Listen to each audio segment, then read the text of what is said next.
consecutive dance championship. Boyce and Brunet finished second. Patenot and Massey finished third. And the big news of all, not only becoming champions, shae-lynn and Victor join me now. Guess where you're going? Lillehammer. Oh, we're so excited. It's just a dream come true for us, just to go to the Olympics. It's amazing. Honestly, before this team was formed, I think a lot of people thought Nagano, 1998. The process became so fast, didn't it? Yeah, I think we had a major break last year, and that enabled us to go into the World Championship, our first Worlds, and to get like an idea of what the World Circuit is all about. So it kind of set us up for this Canadians, basically, and further the career, basically.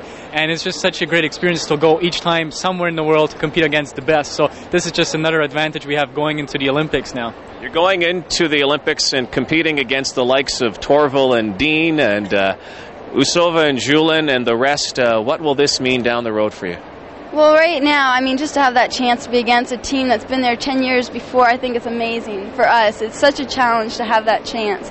And years to come, this is just the beginning. I mean, this is just a practice round to get used to the feeling of Olympics, and hopefully years from now we'll be at the top there. You're the first team in quite some time since Tracy Wilson and Rob McCall to win it in successive years. Well, I think we never really thought of going about that way. It just so happened, I think, when the week started, I had some difficulties getting adjusted to this. You fell on your head. Well, that was just to give an example, basically, that ice dancing is a sport and you're supposed to fall once in a while. But no, actually, it was good to show for the younger people that were sitting there that, you know, you do make mistakes, whether it's in sports or in life, but just get up, you know, and have a good faith in you and just keep going, and it sure works out.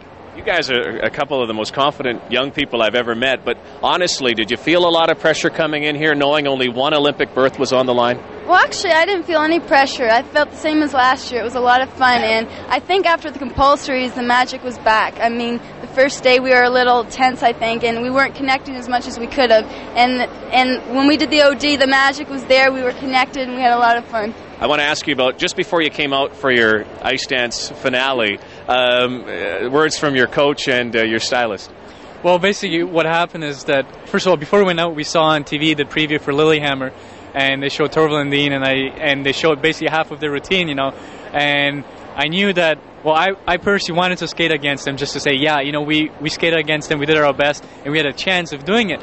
And then basically when we came out onto the ice surface, Jose was saying, well, just look at the people right now. They're just sit there and they're sort of emotionless. Yeah. And we wanted to try to melt them instead. Like, that's what we've always tried to be the sun. And when we get out there, we want to light up the audience. And that's what we did, I think. They loosened up and they started clapping with their program.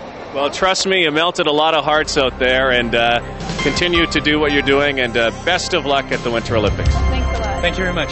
Shae-lynn Bourne and Victor Kraatz, Canadian champions once again. And if you take a look, Shae-lynn and Victor, somebody signing the banner there. Good luck to Shae-lynn and Victor on our Ford Olympic Championship banner. The send-off. Boy, 4 weeks away to the Winter Olympic Games. We will wrap up this afternoon. Look ahead to tonight with Debbie Wilkes when we come back.